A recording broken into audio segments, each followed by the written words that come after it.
Salut les Topiens! Aujourd'hui, on va faire le plein d'actualités à Disneyland Paris, où en ce moment l'activité reprend fort. Vous le savez, ce week-end, c'était le lancement du Disney Music Festival, que j'ai d'ailleurs eu l'occasion d'aller tester et que j'ai trouvé plutôt réussi dans l'ensemble, qui consiste en plusieurs activations musicales réparties dans tout le parc, dans les différents lands. Et c'était notamment le retour des musiciens en live, car vous le savez, depuis la pandémie, les musiciens n'étaient pas revenus. Et là, en fait, c'est une saison qui est consacrée à leur grand retour. Il y a sans doute quelques petits ajustements à faire, notamment sur le son de certaines activations, notamment à Frontierland, mais aussi à Fantasyland. Mais j'ai trouvé que dans l'ensemble, ces activations étaient plutôt bien réussies. Néanmoins, au moins la moitié de ces activations devraient être présentes toute l'année. Vous savez, la disparition des musiciens dans les parcs Disney, on est le seul parc Disney du monde à être victime de ça. Même à Hong Kong Disneyland, qui est le parc le plus sous-exploité de la Walt Disney Company, il y a encore des bandes de musique dans les hôtels et puis toute la journée dans les parcs en extérieur. Mon activation préférée justement de cette saison, c'est le band qui est accompagné de Minnie. Ça, c'est un spectacle qui doit être là tout le temps, en permanence. C'est néanmoins dans l'ensemble une réussite. Et puis ça fait plaisir de revoir le parc vivre. Mais c'est pas vraiment de ça dont on va parler aujourd'hui. Il se passe en fait d'ailleurs plein d'autres choses dans le parc. J'en ai profité pour aller découvrir d'abord l'ouverture partielle de World Premier Plaza. Et puis, et on va démarrer par ça, c'était l'ouverture aussi de 2 nouvelles boutiques. Vous savez, le Disney Village se réinvente par phase. Ce week-end, c'était la réouverture du Lego Store, du fameux Lego Store, mais aussi de Deco by Disney. En ce moment, c'est le Sport Bar qui est en pleine rénovation. Et puis à partir de cet automne, ce sera la fermeture du Disney Store pour l'arrivée de la future grande boutique de ce Disney Village qui sera donc Disney Wonders. Moi, je trouve que cette rénovation de manière générale est très réussie en extérieur. En revanche, en intérieur, j'avais été un peu déçu par le minimalisme et c'était surtout un travail sur le mobilier et sur la mise en avant des produits et assez peu de touches Disney en intérieur. C'est un peu dans cette lignée-là que cette rénovation continue de s'inscrire. J'ai d'abord découvert Deco by Disney. Deco by Disney, je vous le dis d'avance, ça va devenir ma boutique préférée du Disney Village parce que c'est là qu'on retrouve les articles perdus de l'ancien Disney Gallery. En fait, c'est aussi une boutique de décoration au sens large et donc vous avez des produits qui peuvent aussi bien aller dans la cuisine, que dans la salle à manger, que dans toutes vos pièces pour décorer sur l'univers de Disney. Vous avez aussi des ustensiles de cuisine, mais c'est là aussi qu'on retrouve tous les produits perdus de Disney Gallery, avec de superbes idées, de superbes figurines. Il y a aussi donc le retour des lithographies, des affiches, des livres, avec quelques produits exclusifs dont un portfolio de Eddie Soto. Vous savez, Eddie Soto, c'est l'imagineur qui a imaginé notre Main Street et qui a dédicacé plusieurs portfolios, enfin qui les a signés. Et donc, ils sont en vente ici en édition limitée. Et puis, il y a aussi des versions plus petites vendues en carte postale et que je pourrais très vite acheter. Et puis, vous avez d'autres idées, comme aussi un set de lit qui reprend l'idée de la Fun Map de Disneyland Paris. Et même la collection Stitch. Vous savez, Stitch, c'est pas du tout mon univers, mais j'ai trouvé que là, c'était très bien amené, très bien intégré dans cette boutique,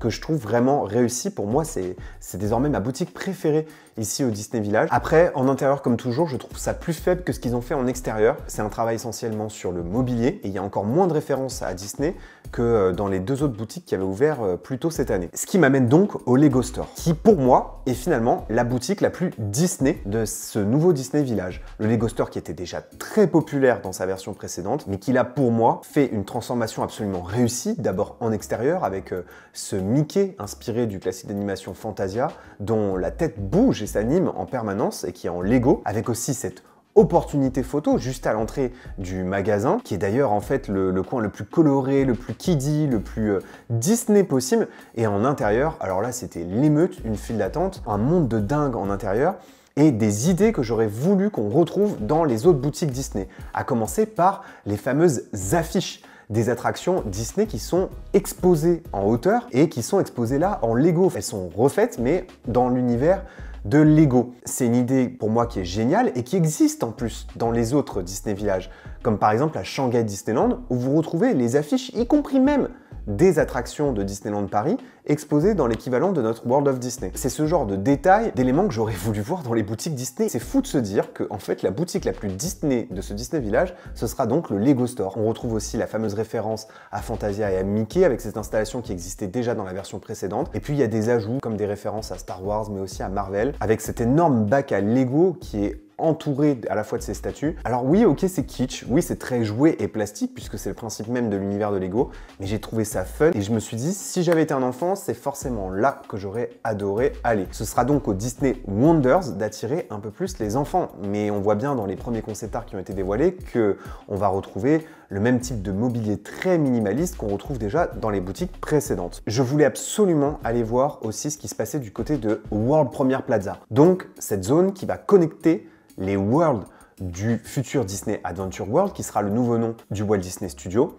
Et là, ça y est, on respire, les palissades disparaissent. D'ailleurs, si vous êtes des visiteurs occasionnels, je pense que vous pouvez commencer à revenir dans le parc. Vous le savez, en mai, ce sera la réouverture du World Premiere qui introduit cette nouvelle storyline et cette nouvelle thématique, celui des quartiers hollywoodiens à la tombée de la nuit, entourés de cinéma, de théâtre, de comédie musicale. Donc on n'est plus du tout sur un plateau de cinéma, on est dans une rue hollywoodienne où on peut s'asseoir sur un banc. On est un citadin d'abord en fait de ce Hollywood un peu idéalisé. Et donc l'allée principale est enfin dégagée. Il y a beaucoup plus d'espace, d'ailleurs les avenues sont très larges et ça se voit que les Imagineers ont déjà prévu les choses au cas où le parc penserait à développer une parade. Et donc il y a beaucoup de lampadaires pour compenser la hauteur des bâtiments, du Hollywood Tower Hotel. Et donc c'est désormais très dégagé, très accessible et très réussi dans l'ensemble. Moi je trouve que là aussi c'est très réussi, ce World Premiere Plaza m'emballe énormément. Il y a cependant pour moi un tout petit loupé, c'est au niveau du Hollywood Boulevard, où en fait ont été retirés, vous savez, les fameux palmiers artificiels. Donc il n'y a pas du tout de végétation dans cette toute petite section du Hollywood Boulevard qui fait très bétonné. Et puis donc on voit enfin